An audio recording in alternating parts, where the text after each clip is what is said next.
Hey everybody, welcome back to the Airsoftology Q&A Show. Hope you are having a great 2019 so far. Hope you got a chance to get out, and if you got some holiday gifts, Christmas gifts, Hanukkah gifts, whatever, you had a chance to get out and play with those so far. I know, like this week, school's kicking back in. If you guys are in school, and of course if you work, you've been back at work already. I mean, just trudging away at the grind, all of us that are doing that. Or if you do YouTube like me, you just never stop. Anyway, well, welcome back to the show. I got a couple things going on real quick. First off, if you guys want to support the show, I got patches. I always say this every single week. I got patches in the web store. I got a bunch of really cool ones.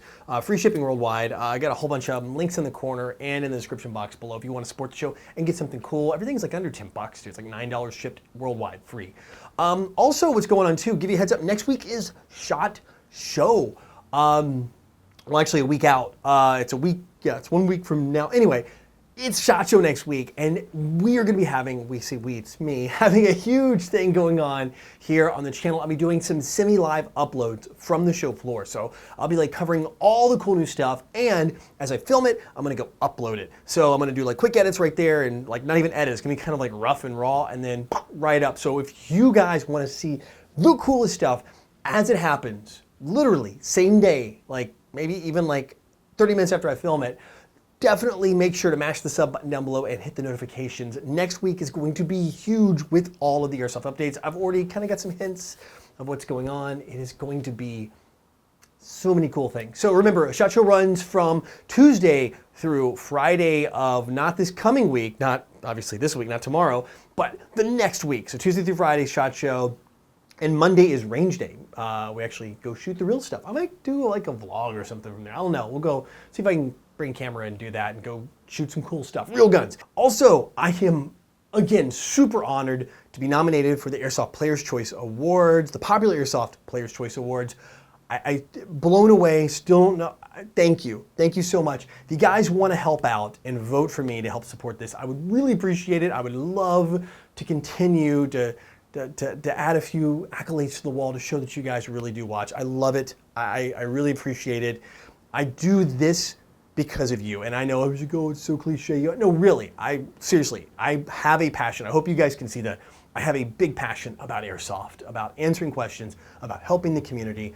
And I love this. And Popular Airsoft does a fantastic job of doing the same thing. I like their platform and what they do. So anyways, if you guys want to vote for me, go over and check it out. I have a link down below to take you over to it, and it's question number 14 is me. The first one, just pick that first one on number 14, and then pick your favorites on the other ones. But number 14 is it, and hit it, and then hit submit, and you are good to go. I would absolutely be honored if you would just take about 2 minutes out of your life and click the few questions and go do that. Aside from that, this is your show. Your questions go in the comment section below. You vote up those favorite ones. I dig deep every single week and I try to get them on. Also, at the end of the show, I have a video recommendation of the week that comes from you. Maybe promote your own channel or a channel you love in Airsoft. I try to do local stuff and help everybody out. Like this week, I've got a good one from a local group, not here in Taiwan, but local in the US in a small little area. So just trying to help keep the community going. Anyway, enough about that. Let's dive on into what you're really here for, and that's your questions in the Tippmann mail call. Logan Taylor writes, Happy New Year. I was wondering what pistol you would recommend for outdoor cold gameplay. I was wondering on what I should get and need some help. So it is wintertime and the cold is here. There are actually a few good options for the cold. I would definitely say stay away from green gas during the wintertime, especially if you live somewhere where it gets cold. Where I'm at, it doesn't get that cold. You can do green gas. But if you live anywhere like in a cooler climate, typically North America, north of Florida, you're gonna want something in the CO2 range, something like that. If you wanna buy one pistol for all, I think the P09 is a good option because you can swap out the magazines. I think some of the AW Customs pistols, including the Salient, the SAI, the blue pistol, and the 1911, the 2011, the double stack, actually I was really impressed with it. Those are good options because you can use CO2 and green. You get different magazines. Wintertime, you swap to that CO2. Summertime, you go to the green. And you also can run like black gas or things like that, but it's becoming increasingly more difficult to find. I think CO2 still is the most consistent way in the wintertime for me to run. I mean, I grew up in Tennessee. Nashville, Tennessee is where I'm pretty much from. So I have a lot of winters that were, you know, in the Fahrenheit range. You know, I've gone out and played like 32. I mean, like Celsius 0, you know, to give you an idea. And had pretty good luck with these. One of my favorite pistols, it's CO2 only and it works year round, is the 1911 TAC by Elite Force. It is still like, it's the go-to. Man, this car, it's like, if there was a car, it would be like the Toyota Camry or a Honda Accord or a Honda Civic. This is a car you can go, I'm gonna go buy that, and it's just gonna work. It's gonna run forever. It's like the go-to. I know it's not like super flashy at the 1911, but it's cool because you get it in tan. But it just shoots good. It works. It has repair kits, CO2 mags, extended mag. It's got everything you need. I really don't have a good reason to say not pick that one out there. Trying to think what else is good for pistols for the wintertime. There's some other good CO2 ones. Any non-blowback CO2 is awesome. If you want to go that route, those are even better because you're not actually burning gas to make the slide move. But I think if you want something that's going to work all year long, those are probably my two go-to recommendations. I know I'm leaving something out. I know there's some really good ones out there. Anyway, I want to know what you guys use in the wintertime. Maybe you'll help Logan out a little bit here. So put those down there below. Like, let me know what pistols you guys run in the wintertime. And we can maybe all pile in and try to find some good ones for cold weather sidearm use. Fisher Bio writes, I need to know what mods to do to my Krytac LVOA. I need a new plate care and to go into a pistol. Thanks. So you got a lot going on there. I'm going to focus on the first half here and what mods to do to your Krytac LVOA. Krytacs are pretty darn good out of the box. What I did to my LVOA, I have one. It's pretty simple. For me, I would change the barrel and I'd change the bucking. That is it. You can even keep the bucking, but Krytac buckings are pretty darn good too. So if you don't even want to change the bucking, just drop a new barrel in there and you're good to go. I've done that to mine. I did that. I went with like the Y-bore and I had good luck with it. I've put a Prometheus in there since. Both are fantastic. There's a lot of great barrels out there, inner barrels. I think if you're gonna do anything to a Krytac where you've got a lot of good internals already in there and a quick change spring so you can change the power level as you need. The motor's nice and strong. You don't really need to make any changes there. You can, if you want, put a stronger motor in, but I don't think it's necessary. It's a good motor out of the box. So with everything included, I would just look at the precision components, the barrel and the hopper bucking as well. That's gonna give you a good solution, I think, and you're gonna see your biggest gains for the least amount of money in there. And then definitely just throw a lipo on that sucker and let it rip. And I think you're gonna be happy with that solution. That way it's not a lot of changing anything in the inside because internally it's good. It just needs a few, like if you wanna do something to it, even stock, it's good. But just those few precision components should have a fantastic gun. Vincent Porter writes, hey from Australia, just wondering, here in Australia, in some states, we're allowed things called gel ball guns, or as we call them, gel blasters. In your opinion, is it the right direction to getting airsoft ban lifted in Australia? I think anything is the right direction as long as they are not taking it away. I'm familiar with the gel ball guns. If you guys haven't seen these, by the way, they're these small little gel, like literally, it's like little boogers, I guess, little sponges. I don't know, it's hard to describe. They're little, and they stick to you. It's kind of like low power paintball. I don't know, it's hard to describe. Like they're about the size of an airsoft BB, but they're not like, but they're actually literally squishy, gooey kind of things. Gel balls, probably the best thing. It's like shooting gummy bear pieces at somebody. That's probably the best way to describe it. No, I think this is great because it at least opens the door to show something that looks like a gun that you can use against other players, some people using it the right way. I think it will help. I know when Australia came and just did the axe on anything that was a gun, real guns, things that look like guns, all of it just got killed.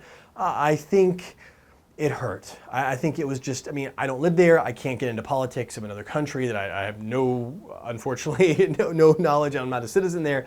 But I just, to me, it felt like it was a little heavy-handed. I mean, especially airsoft. It's a hobby. It's a sport. It's something fun. It's not harmful. It's not going to hurt anybody. Well, it may leave some marks, but that's about it. Yeah. Everything is good. Show that you're using it, show that you're using it correctly and properly, not being abused, and keep fighting the good fight. Don't give up. Every single year, try to get it repealed, try to get the airsoft ban lifted so you can get it back in. One of these days, I need to come down and visit. You and your neighbor, New Zealand, both are on my list, and I'm not too far from you guys. In fact, summertime's a great time. It's cold now, so it'd be good to get down there in the summertime. Anyway, stay tuned and please keep me posted what's going on in Australia, because I would love to see Australia be added to the list of airsoft countries that don't have a ban, and come down and play with you guys sometimes. That would be fantastic. The Imperial Guy asked, question, could you give your following an estimate as to how much the new MP7 AG will cost and its release date? So you guys were asking about this. I did a unboxing kind of first impression video of it, and like some dry fire and stuff, of the MP7 AEG. It's VFC made, it's being distributed by Umarex, it's licensed by Umarex, and they've only released a very limited number into Germany. I'm not sure how much further out. I think they're just gonna stay inside of Germany actually right now. I do know that they are definitely going to the United States, they're definitely coming to Asia. 100% sure they're going to be there. Obviously, there's QC and all the production and all those things. It's going to happen this year. I would expect, my gut says Asia release probably mid-year, maybe, like somewhere toward the middle of this year, summertime maybe, possibly, depending. Again, there's so many variables involved. And then the US release could be the same, but it really is dependent on quality control. US or Umarex anywhere, the way it works, it's kind of interesting to find out that Umarex USA, it's also known as Elite Force, and Umarex Germany both QC their guns separately. They actually get samples in independent, they place orders for different things, and then they QC independent of each other. And Umarex USA has a very stringent QC process because they're part of the, they sell paintball and they sell firearms, so it has to pass the firearms test in the United States, the paintball gun test, all those. So the level, the bar for QC is like, because of the safety. So yeah, it could take a little longer, but be patient. I'm going to guess June. I am not the Oracle. I cannot tell you exactly the date, but I know that from what I understand, they've already placed the order. They're trying to get the products in. It's all going to be on QC. As soon as QC passes, it's going to be there and you're going to see them. And I'm super excited for this gun because I want one too. And I can't wait for the Asia release so I can go pick my own one up here, because I am just ready for it after I had my hands. It's going to be my go-to gun this year for sure. Jake L. writes, hey Jonathan, I was wondering why my mesh masks are starting to rush. Do I need to clean them or store them better? So mesh masks are made of steel. It's a steel mesh, so they're going to rust. I mean, they just put a little paint on them, you know, not that great. So over time, they take BB hits, they wear out. I've got a stamped steel mask. I love it, the bitter end one. I've had it for like 10 years now. Fantastic mask, stamped steel, but the mesh, the woven mesh ones, they're all made of steel. So they are going to wear out. They have the iron content, and when oxygen hits science, right? Rust. Moisture accelerates that, and guess what's happening? It's over your mouth, you're breathing, you're putting moisture out, BB hits are hitting it, it's getting scuffed, you toss it in your bag, the paint comes off. A couple things to do. Tape off the edges, hit it with some new paint. You could be good to go. I would probably use something like an enamel type paint that will last longer, like something for refrigerators that cover the rust in those, or appliances. If you can find it the right color, though, black's probably the only one there. Or you can use anything, obviously Rust-Oleum is a great paint to use. Let it dry a long time before you go put it. You don't want to be breathing paint fumes, but hit it with some paint, should cover that rust right up.